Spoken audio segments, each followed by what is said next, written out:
താനുൾപ്പെടെ 180ഓളം യാത്രക്കാരും വിമാന ജോലിക്കാരും ദുരന്തവക്കിൽ നിന്നും രക്ഷപ്പെട്ട നിമിഷം ഞെട്ടലോടെയാണ് തൃക്കരിപ്പൂർ തങ്കയം സ്വദേശി AG ഷാഫി പങ്കുവയ്ക്കുന്നത്.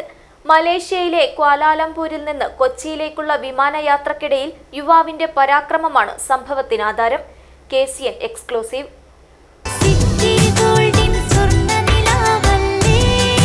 City Gold and Diamonds, Kerala and Karnataka, the glow of purity. ക്വാലാലംപൂരിൽ നിന്ന് കൊച്ചിയിലേക്ക് സർവീസ് നടത്തിയ ഇന്തോനേഷ്യ, മലേഷ്യ സംയുക്തമായ ബാത്തിക് എയർവേസ് വിമാനത്തിൽ ബുധനാഴ്ച രാത്രിയുണ്ടായ ഭീതി നിറഞ്ഞ നിമിഷങ്ങൾ ഓർക്കുമ്പോൾ ഇപ്പോഴും നടുങ്ങുകയാണ്.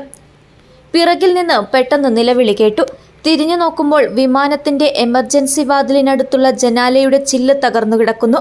അവിടെയിരുന്ന യുവാവ് വാതിൽ തുറക്കാൻ ശ്രമിക്കുകയായിരുന്നു.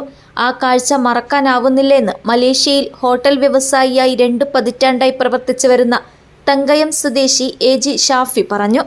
മലേഷ്യ KMCC പ്രസിഡന്റ്, പയ്യന്നൂരിനടുത്ത് വെള്ളൂർ സ്വദേശി KP Nasar Haji, secretary MA Rahim, Basheer Saqafi, N Abdul Latheef, Shafi എന്നീ മലയാളി യാത്രക്കാരുടെ ഇടപെടലിലാണ് വൻ ദുരന്തം ഒഴിവായത്. രാത്രി 11 മണിക്ക് ശേഷം കൊച്ചിയിലിറങ്ങേണ്ട വിമാനം രാത്രി 10 മണി കഴിഞ്ഞ സമയത്താണ് സംഭവത്തിന്റെ തുടക്കം. വിമാനത്തിൽ കയറിയപ്പോൾ തന്നെ യുവാവിന്റെ പെരുമാറ്റത്തിൽ അസ്വാഭാവികത തോന്നിയിരുന്നെന്ന് മലേഷ്യയിൽ ബിസിനസ് നടത്തുന്ന ഷാഫി പറഞ്ഞു. എമർജൻസി എക്സിറ്റിനോട് ചേർന്ന് സീറ്റ് ആവശ്യപ്പെട്ടാണ് ഇയാൾ ഇരുന്നത്. എന്നാൽ യാത്ര സാധാരണ നിലയിൽ തുടർന്നതിനാൽ കൂടുതൽ സംശയിച്ചില്ല.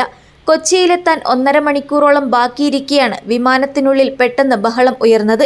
4 മണിക്കൂറിലേറെ യാത്രയായതിനാൽ മിക്ക യാത്രക്കാരും ഉറക്കത്തിലായിരുന്നു. ശബ്ദം കേട്ട് തിരിഞ്ഞു നോക്കിയപ്പോഴാണ് യുവാവ് എമർജൻസി വാതിൽ തുറക്കാൻ ശ്രമിക്കുന്നതായി കണ്ടത്. അതിക്രമം കാട്ടിയ പാലക്കാട് സ്വദേശി 40-കാരനായ ഷംസീർ എന്ന യുവാവിനെ ഷാഫിക്കൊപ്പം യാത്ര ചെയ്തിരുന്ന മറ്റുള്ളവരും ചേർന്നാണ് ആദ്യം തടഞ്ഞത്. യുവാവിനെ തടയാൻ ശ്രമിച്ച അബ്ദുൽ ലത്തീഫിന് മർദ്ദനമേറ്റു. പിന്നാലെ മറ്റു യാത്രക്കാരും വിമാന ജീവനക്കാരും ചേർന്ന് യുവാവിനെ കീഴ്പ്പെടുത്തി. ഇതിനിടയിലും വീണ്ടും എമർജൻസി വാതിലിലേക്ക് പാഞ്ഞെത്തിയ യുവാവിനെ വിമാന ജോലിക്കാർ കൈകൾ കെട്ടിയാണ് നിയന്ത്രണത്തിലാക്കിയത്. രാത്രി 11:10 വിമാനം കൊച്ചി വിമാനത്താവളത്തിൽ സുരക്ഷിതമായി ഇറങ്ങിയതോടെയാണ് 180ഓളം വരുന്ന യാത്രക്കാർക്ക് ആശ്വാസമായത്. ഇന്ത്യൻ ടൈം ഒരു 10 മണിക്കാന്ന് തോന്നുന്നു. പിന്നെ പെട്ടെന്ന് മുമ്പിൽ എൻ്റെ ഒരു സീറ്റിന് മുമ്പിലത്തെ സീറ്റിലാണ് അവരുണ്ടായിരുന്നത്. അപ്പം പെട്ടെന്ന് അവരിങ്ങനെ അവിടെ നിന്നിട്ട് ഒരു അക്രമം കാണിക്കുന്നത് നമ്മൾ പെട്ടെന്ന് ശ്രദ്ധിച്ചപ്പോൾ നമ്മൾ പിടിച്ച് അവിടെ ഒതുക്കി. രണ്ടാമത് ഇതാകുമ്പോഴാണ് നമ്മൾ പ്രശ്നമാക്കി സൗണ്ടാക്കിയപ്പോൾ ആളെല്ലാം വിളിച്ചപ്പോൾ എയർ ഹോസ്റ്റൊക്കെ വന്ന് നമ്മളവനെ കൈ കെട്ടിയിട്ട് പിന്നെ മുമ്പിൽ കൊണ്ടുപോയി സ്ഥലത്ത് എത്തി. അങ്ങനെ കൊച്ചി വരെ അങ്ങനെ പോയി. ഏകദേശം ഒരു മണിക്കൂർ. അപ്പോൾ നമ്മൾ ചോദിച്ചപ്പോൾ അവർ പറഞ്ഞു വെച്ചാൽ ഒരു മണിക്കൂറേ ഉള്ളൂ ഇനി ഏകദേശം കൊച്ചി എയർപോർട്ടിലേക്ക്. അപ്പോൾ അവിടെ ഇനി നമുക്ക് ചെയ്യാൻ പറ്റുന്നിട്ട് അങ്ങനെ മുമ്പിൽ പോയി സ്ഥലത്ത് കൊണ്ട് അവനെ എത്തിയിട്ട് അപ്പുറം അവിടെ കാവലിരുന്നിട്ട് അവിടെ നമ്മൾ കൊടുക്കുക ചെയ്തിരുന്നത്. അവിടെ ഈ പേപ്പർ അവർ വന്നിട്ട് അറസ്റ്റ് ചെയ്തിട്ട് കൊണ്ടുപോയി. ഏകദേശം ഫ്ലൈറ്റിൽ ഏകദേശം 100-150 ആൾ ഫുൾ ടിക്കറ്റ് ഫുൾ സീറ്റ് ഫുള്ളായിരുന്നു. 150 ആൾ കിട്ടുന്നുണ്ടാവുന്നു. എന്തോ പഠിച്ചവൻ്റെ സഹായത്തോടു കൂടി നമ്മൾ ഒരു രക്ഷപ്പെട്ടാണ്. പക്ഷേ ആ ഡോറ് തുറന്നാലുള്ള ഒരു അവസ്ഥ ഒന്നും ചിന്തിക്കാൻ പോലും പറ്റാത്ത അവസ്ഥയാണ്. ഒരു ഭയാനകരമായൊരു പ്രശ്നമാകും. അത് ആലോചിക്കും ബേജാറൊന്നുണ്ട്.